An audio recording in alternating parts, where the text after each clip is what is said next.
the job of the referee. I respect the job of the referee, but the referee not respect my job and the players' job. Today, my players that finished the game, you saw many players finish the game injured. Why? Because the referee don't show and don't control the game. And you think I am complain? I win the game.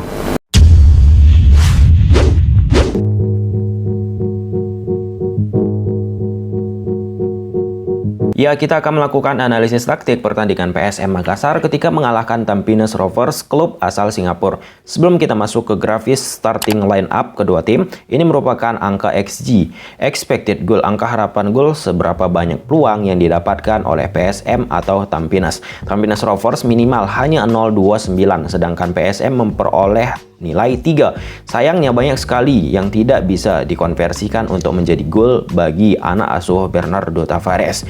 Di atas kertas, Tampines gunakan pola 3-4-3, sedangkan PSM gunakan pola 3-5-2 atau 3-4-1-2 di atas kertas. Dan ketika bertahan, pola ini berubah menjadi 5-2-3. Kita lihat di lapangan.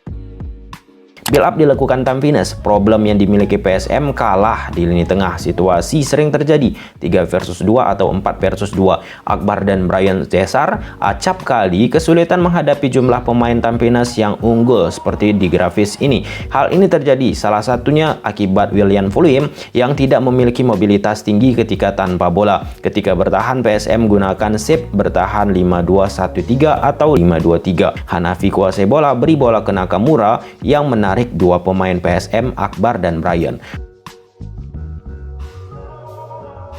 Brian dan Akbar tertarik ke Nakamura. Tampines cepat putar arah bola ke Kasman. Di grafis ini, lini tengah PSM kosong. Kasman beri bola ke Van Huizen di sayap kanan Tampines untuk selanjutnya melakukan crossing ke dalam kotak penalti. Yamasita, bek Tampines, lagi bangun serangan. Kembali lini tengah PSM, Akbar dan Brian kalah jumlah menghadapi 4 pemain Tampines. 4 versus 2 terjadi di grafis ini. Mehmet menarik Brian sehingga Nakamura mendapatkan space. Namun, passing akhir dari Nakamura tidak sempurna. Kembali dengan treatment yang sama, lini tengah PSM kalah jumlah 3 versus 2, Brian dan Akbar Tanjung kalah lagi. Nakamura beri passing ke Mehmet, namun kontrol Mehmet tidak sempurna. Ini merupakan proses gol Tampines. Dari throw in, bola diarahkan ke Nakamura. Center back PSM Manan tertarik ke Nakamura dan mengambil hanya sekali tanpa screening posisi Nakamura. Dan ya, pengambilan sekali dilakukan Manan gagal. Selanjutnya Nakamura beri bola ke Hanapi yang expose posisi Manan yang sudah out of possession. Yuran, back tengah PSM, coba cover posisi Manan. Akbar Tanjung cover posisi Yuran, sehingga di lini tengah semakin kosong bagi PSM sebab Brian pun masih berada di area kiri lapangan dari PSM. Yuran, bek tengah PSM, coba cover posisi Manan. Akbar Tanjung cover posisi Yuran. Yang efeknya Mehmet tanpa ada jagaan pun blocking yang tidak kuat terhadap Mehmet yang dilakukan PSM. Terlihat gestur Akbar coba bertanggung jawab atas situasi ini dengan berlari lebih cepat ke Mehmet, namun gagal melakukan blocking.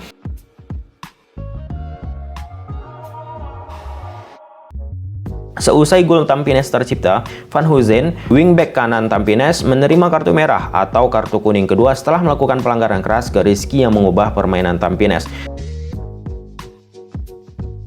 Tampines ubah pola mereka dari 3-4-3 menjadi 4-4-1 akibat kekurangan pemain. Sedangkan kalau kita bicara PSM, idenya jelas. Terlihat dari pelatih PSM Tavares yang meminta pemain PSM di momen ini untuk cepat alirkan bola ke depan. Namun akibat aliran bola yang dilakukan PSM lamban, pelatih PSM dari gestur terlihat tidak puas. Manan beri bola ke Rizky. Rizky lakukan gocekan, membuat Tavares mempertanyakan hal tersebut karena ide Tavares ingin manfaatkan postur di depan lewat volume dan kecepatan, expose ruang di belakang back Tampines. Rizky arahkan bola pendek ke Ramadan. Perhatikan gestur Tavares pelatih PSM.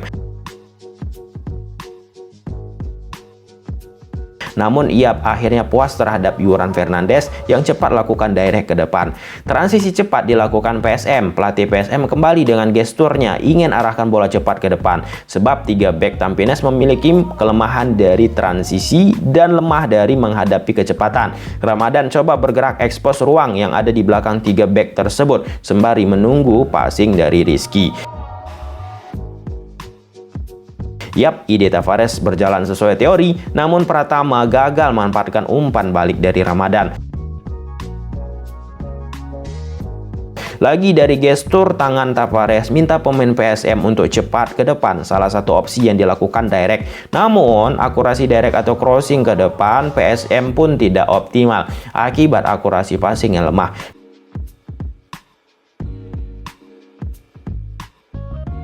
Pun halnya lagi, build up PSM yang terlalu cepat untuk bermain ke depan gagal lagi akibat akurasi yang tidak sempurna. Yuran bek asing PSM mencoba lakukan build up dengan ide progresif cepat ke depan oleh pelatih PSM, namun lagi akurasi tidak sempurna. Dari data bola crossing yang coba dimanfaatkan PSM hanya memiliki tingkat keberhasilan 19%, dari 16 percobaan dilakukan hanya 3 berhasil, sedangkan Tampines 0.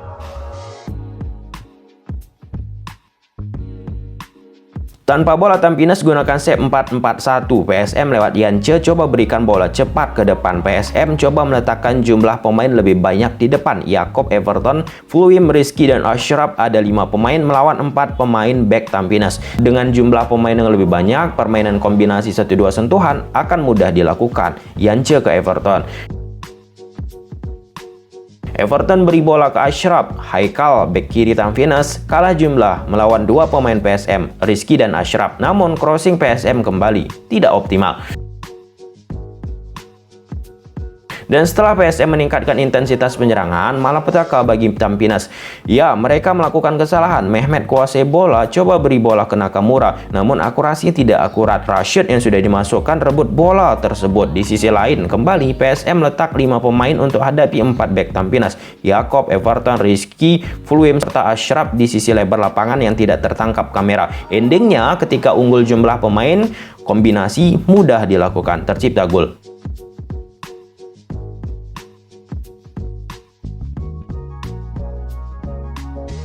Tampines banyak sekali kehilangan bola di zona permainan sendiri dengan 23 kali. Hal ini salah satu yang akibat high press dilakukan PSM, dan PSM mampu memanfaatkan hal tersebut.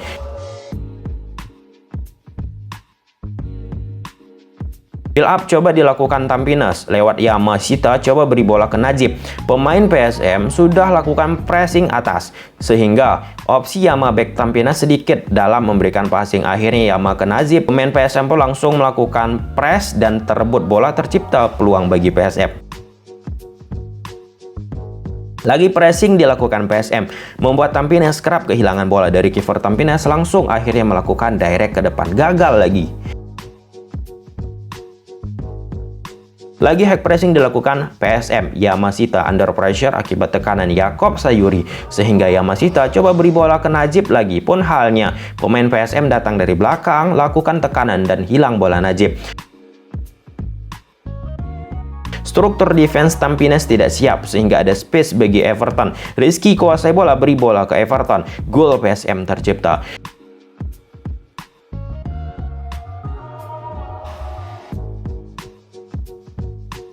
Bagi Tampines terasa sekali ketika mereka bermain menggunakan 4 back setelah kartu merah Van Huizen. Yuran beri bola ke Everton yang expose posisi back Tampines yaitu Sanizal yang tertarik ke posisi William Fluim. Everton terima bola. Terjadi situasi 1 versus 1 dan ya akhirnya Everton harus dilanggar kiper Tampines, penalti bagi PSM.